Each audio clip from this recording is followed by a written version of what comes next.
Tole nagaa waaqayyo lafa jirtan maratti sin akka qabu sin jechuu jaallanna. Guyyaa har'aa nama jabaa tokko nama waaqayyo baroota keessatti nuuf kaase nama jaallatamaa ulfinni fi ayyaanni waaqayyo irra jiru tokko qabannee isiniif dhiyaanneerra. Egaa jalqaba irratti isaanumatu of barsiisa. Kanaaf kallattumaan carraa isaaniif ilaalladha. Egaa Paasarlataan eenyu jennaa jalqaba irraa kaastanii seenaa dhaloota keessanii gabaabsitanii akka dhaggeeffattoota keenyaaf qoodanii carraa isiniif ilaalladha Paastar. Waaqayyo sinaa eebbisu carraa naa kennitanii fi ani Paaster Lataa Beekkataan jedhama. Kanan itti dhaladhee godina Shawaa Lixaa aanaa Jibaat ganda Maaruu Laaqii bakka jedhamutti kan inni dhaladhe. Abbaa koo Beekkataa Bayyanaa fi haadha koo Amanashii Guutamarraan dhaladhe jechuudha. Iddoon ani ture egaa yeroon ture keessatti iddoo garaagaraati kanan ture. Carraa tajaajilaa keessattis iddoo garaagaraatti baadiyyaa fagootti magaalaa nama keessa jiraadhu dabaladhee iddoo garaagaraatti tajaajileera. Akkuma beekamu Abbayyii Reejjii ganda jedhamu aanaadhuma keenya keessatti argama. Akkasumas ganda Mattuu Silmii yookaan Noonnoo Wasanaa jedhama. Aanaa Noonnoo yookaan Silkaambaatti kan inni argamu. Akkasumas waldaa Birhaan Kiristoos Maaruu Gajjaa keessattis kanan tajaajilaa ture ta'uu kooti. Amma immoo magaalaa Shanan waldaa Birhaan Kiristoosiin tajaajilaa jira. Achumaan jiraadha jireenyaanis jechuudha magaala sana. Egaa adeemsa keessas wantoota garaagaraa irra deddeebinee kaasaa deemna jechuudha. Iddoo tajaajila keessanii faana wal qabatee haalota adda addaa. Egaa Paasarlataan akkuma amma mul'atu nama qaroo dhabeessadha yookiin qaroo lamaan isaayyuu hin qabani. Garuu hojii waaqayyoo umurii isaanii guutuu hojjechaa turani. Mee Paastar haalli fayyummaa keessanii kun isin mudachuu faana wal qabatee yoom rakkoon akkasii isin mudate yoomi jalqabdanii fi rakkoo akkasii kana ofirratti argitan moo dhalootumaan immoo guyyaa keessa isinitti dhufe jennamoo ishee kana gabaabsitanii osoo dhaggeeffattoota keenyaaf qooddanii. Dhalootaan miti guyyaa keessadha. Akka carraa ta'ee daqiiqaadhuma muraasatti rakkoo na mudate utuu itti yaadamin daa'imummaa kootti utuudhuma maatiin manaa buna dhuganii bunuma waannaa yookaan isa jalqabaa dhugee bakka itti gadi ba'ee hujuma seexanaas ta'uu danda'an nas gooftaan qabu na dhukkubee gara manaatti ol deebi'ee ciisee yommuu isa lammaffaa dhuguudhaaf jedhan dhukkubbiin koo kun baay'ee waan natti cimee fi sumna irratti argame yommuu sana abbaan koo iddoo biraati kan jiru abbaa koo barbaadanii dhukkuba akkasii akka na mudate itti himanii sana booda yaalii jabaas waan hin argatiniif iddoo xixiqqaa yaaliidhaa fi gandoo magaala gandarra jirtu yookaan aanaarra jirtu dhaqeera. Garuu iddoo yaalii jabaa hin dhaqne akkasumas mana qaalluu dhaqe jechuudhaan maatiin koo mana qaalluurra na deemsisaati kan isaan turanii rakkoon sun kanaan na mudatee jechuu barbaade. Meegaasumaan akka dhaggeeffattoota keenya ifa ta'uufi rakkoon fayyummaa kun yeroo isin mudatee umurii waggaa meeqaa keessa jirtu inni kun ifa ta'uu qaba waan ta'eef gabaabsitanii waan hojjettu. Waggaa 7 moo waggaa 8 ta'ee yaada jabboota eeguu danda'eera. Akkasumas immoo iddoo abbaan koo ture sanatti illee jaljeessa eeguu nama danda'e jechuudha. Gandi sun ganda Cabbii Garaadii jedhama. Aanaa daannoo keessatti kan inni argamu. Abbaan koo na fudhatee achi waan galee fi jaljeessa eegeellee kan gale ta'uu kooti. Achi haati abbaa kooti yookaan adaadaan koo fi haati abbaa kooti na fudhatanii gara ganda Maaruu Laaqitti erga deebi'anii booddeedha kan sun na mudate waan ta'eef guutummaatti yoo yaadachuu baadhee waggaa 8 gadi waan ta'u natti fakkaatu namni jaljeessa eeguu danda'u nama sana olii jedhee waan yaaduuf. Waaqayyo sana eebbisu. Egaa asumaan dhaggeeffattoonni keenya sirriitti kan hubachuu qabdan Paasarlataan rakkoo akka kanaatiif kan saaxilamanii yeroo ijoollummaa isaanii akka ta'edha jechuudha. Yeroo daa'imummaa umurii waggaa 8-7 kan hin caalledha. Egaa achirraa kaasanii haga har'aatti addunyaa kana keessa ta'anii yookiin miidhama kana keessa ta'anii namoota qaama fayyaa qabanii ol hojii waaqayyoo yeroo isaan baadiyyaa keessa magaalaa keessa iddoowwan garaagaraa sagantaa gurguddaa waldoota gurguddoo waldoota baadiyyaa keessa jiran iddoo adda addaa deemanii kan isaan tajaajilan jechuudha. Egaa isa kana nutis itti dhiyeenyaan ni beekna. Kun waan guddaadha. Kun gargaarsa waaqayyoo isa guddaadhas. Mi'aasuma wal qabsiifne Paastar erga umurii kanatti isin mudate booddee rakkoo fayyummaa kan arge isin mudate booddeedha yeroo san akka gooftaa hin qabnedha kan amma nuuf kaastanii isa booddee akka gooftaa fudhattanidha. Akkaataan gooftaa argachuu keessanii maal fakkaata jechuun bara kam Kiristoosin amantanii haalli jalqabbii kiristaanummaa keessanii akkam ilaata? Rakkoo sun erga na mudate booddee abbaan koogaa akkuma nama kaase mana qaalluu mana sheekii garaa deemuudhaan sanaan fallisu waan hin argaminiif ganduma sanatti ganduma nama jedhetti gooftaa kanan fudhadhe baroota gara 90 kanaa itti gooftaa fudhadhe jechuudha.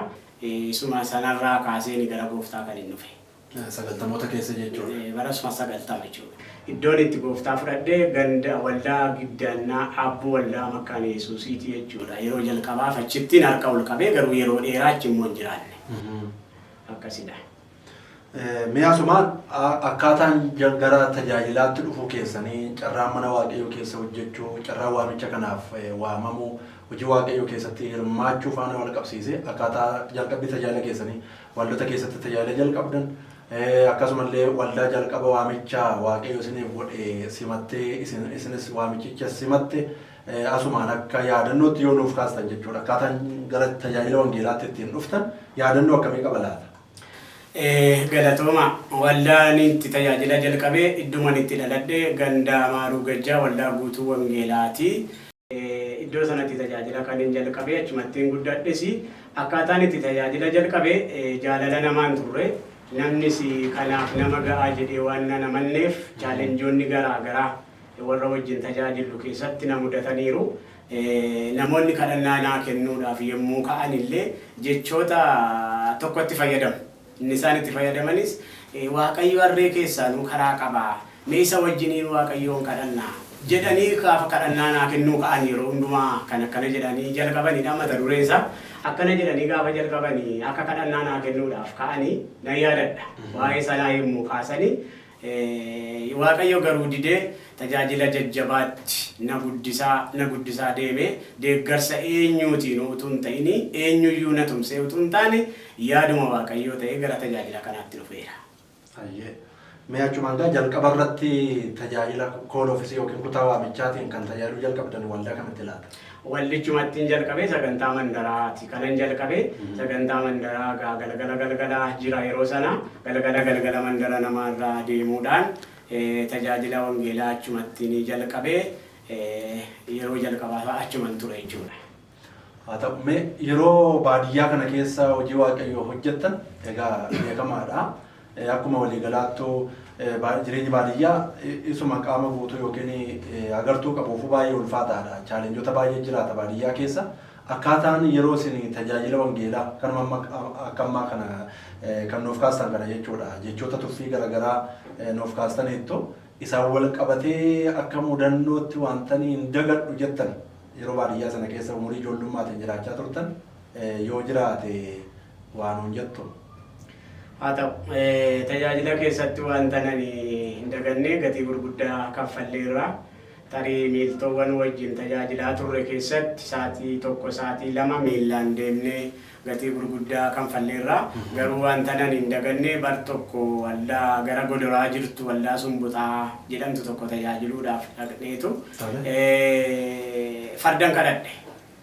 Farda kadhadhee nama gaafa farda kadhadhu nama sadiin kadhadhe farduma tokkoof abbaa kadhannaan abbaa manaa jechuudha haadha manaa kadhadhu jedhe haadha manaa immoo kadhadhee jennaan ishiin immoo ilma kadhadhu jette nama sadiin kadhadhee kan biraa kooraas iddoo biraatiin kadhadhee tajaajila sana utuu deemnu gannadha yeroonsaa gandi kun yeroo ammaa kanallee daandiinsaa fooyya'eera dhiirrikkoo naannoo jedhamu yommuu geenyu fardi mucucaatee bowwaatti naan dhufe.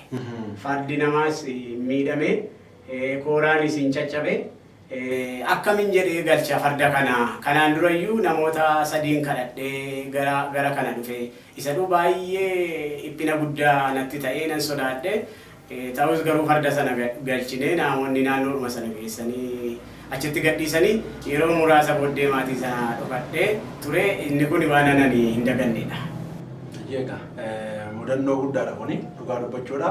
Paasarlataan baadiyyaa keessa magaalaa keessa irra darbaniyyuu daangaa naannoo jiraataniitiin alatti baanii sagantoota gurguddoo irratti yeroo isaan hirmaatan itti siqeenyaan beekna dhugaa dubbachuudhaa fi Egaa kuni mudannoo guddaadha dhugaa dubbachuudhaaf garuu waaqayyoo rakkinoota akkasii keessa sin dabarsee nama guyyaa kana nama iddoo kanaa sin gochuu isaatti baay'ifnee waaqayyoon galateeffanna. Mi'aasumaanu paastar gara soortummaatti yookiin immoo gara paastarummaatti akkaataa akkamiitiin dhuftanii dibanni soortummaa kun waldaa kamitti isiniif kenname bara kam isiniif kenname wanti yaadattan yoo jiraate jechuudha. Ulfaadha waldaan ani yeroo dheeraaf tajaajilaa ture waldaa Biraana Kiristoosii shananii lakkoofsa tokkodha.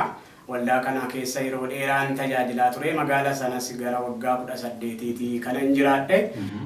Muudama kanatti amantee kan naa kennite waldaa sana akkasumas zoonii naannoo keenya zoonii Dirree Hincinnii fi Jibaat isaan kanatu muudamaa itti amanee muudamatu barbaachisa nama kanaa jedhanii naa kennanii barri isaan naa kennanii barreen gaddaadhumaa bara 2017 ji'a ja'affaa gaafa guyyaa 9 jechuudha waldaadhuma sanatti qaamni zoonii dhufee muudama sana kan naa kennedha jechuudha.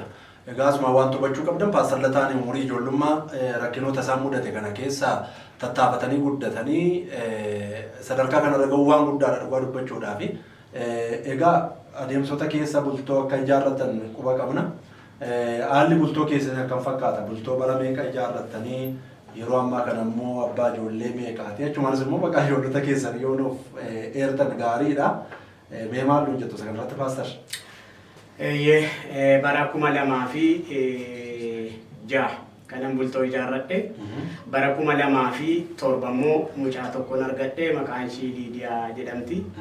Akkasumas bara 2011 mucaa lammaffaadha kan hin argadhe Boriifan jedhamti. Bara 2016 immoo mucaa sadaffaan argadhe Siinan jedhamti. Ijoollee sadii qabaa jechuudha yeroo kana. Waaw. Ayyee waaqayyo isiniif haa guddisu nuuf isaan haa guddisu jechuun barbaada. Mi'aasumaan gara yaada dhimma ijoo keenyaatti seenna jechuudha. Yeroo ammaa kana akka waliigalaatti gama tajaajilaatiin illee qabatee haala keessa jirtan kana jechuun rakkinoota adda addaati jalqabarraa kaasee haga ammaatti sin mudachaa ture jechuudha.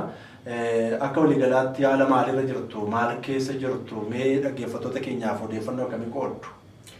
Ulfaadha.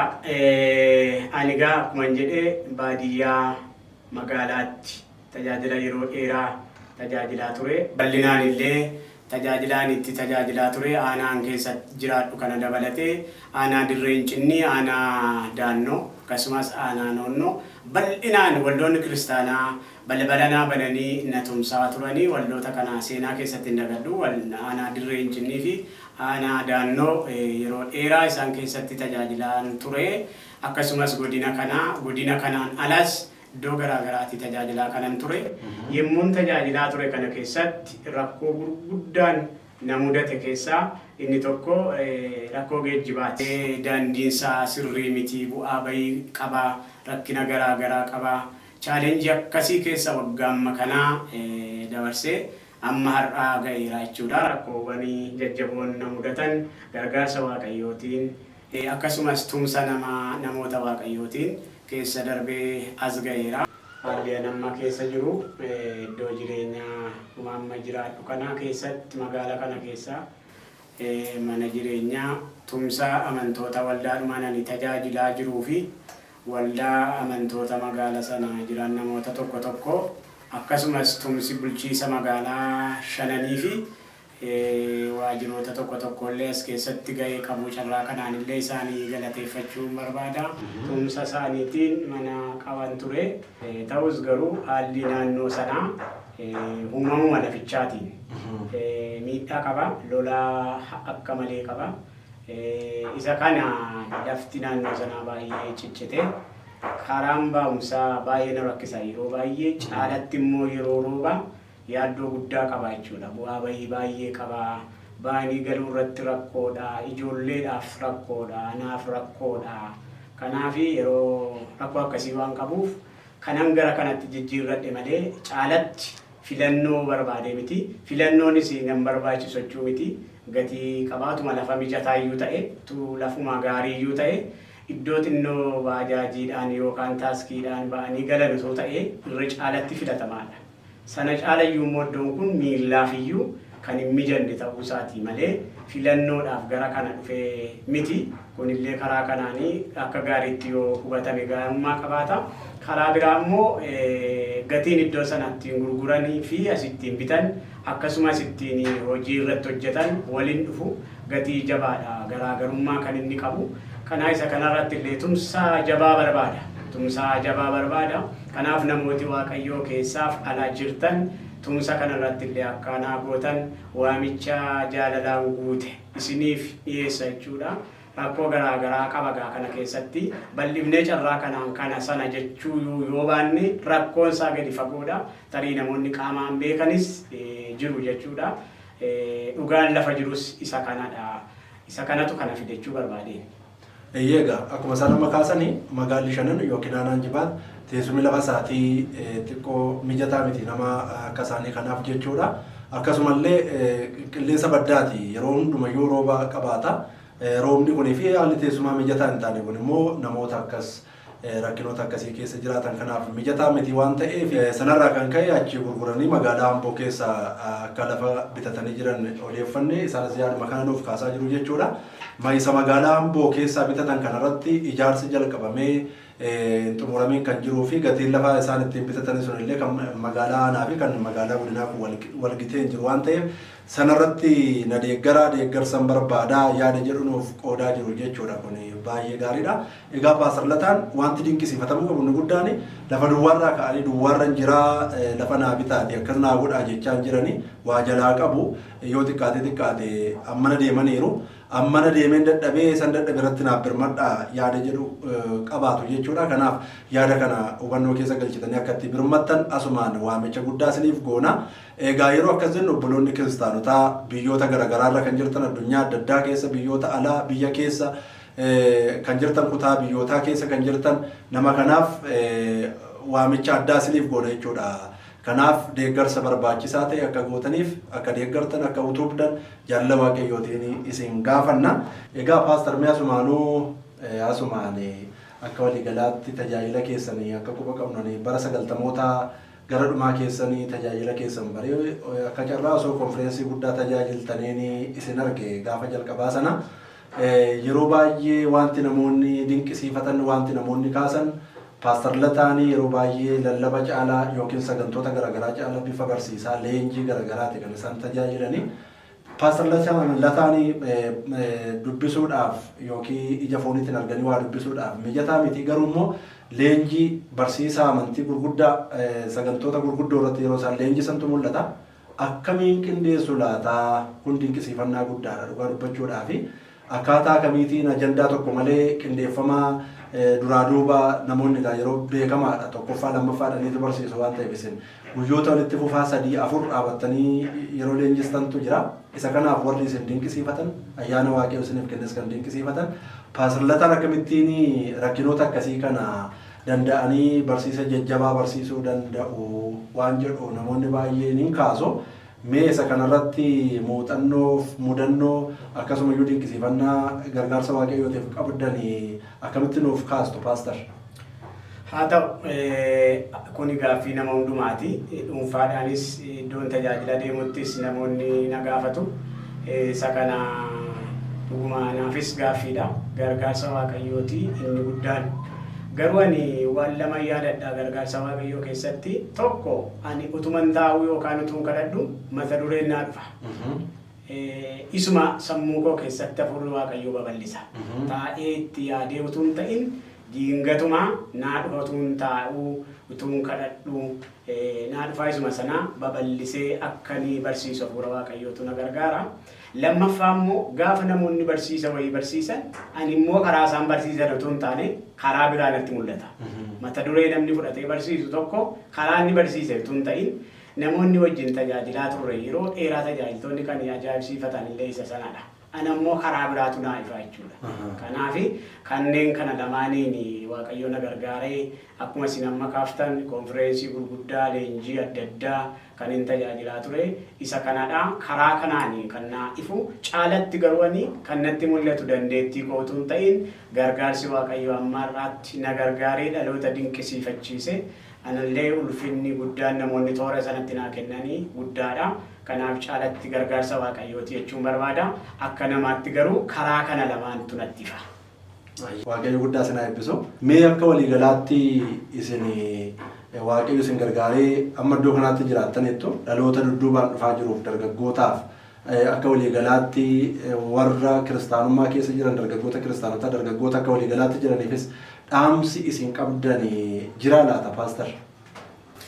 Haa ta'u dhaamsi ani qabu yoo jiraate namni umurii jiraatutti waan lama sadii yoo hojjetee darbe gaariidha. Inni tokko jiruu waaqayyo isa hundumaa danda'u yeroo isaa guutu qabeenya isaa guutu an yoo hojjete waaqayyo yoo tajaajile gaariidha. Lammaffaa immoo ofii isaa yoo tajaajile waan qabuun dandeettii qabuun yoo of balleessuu baate dhaloonni ammaa kun waan qabuun of tajaajilurraa waaqayyoon tajaajilurraa of balleessuu barbaada.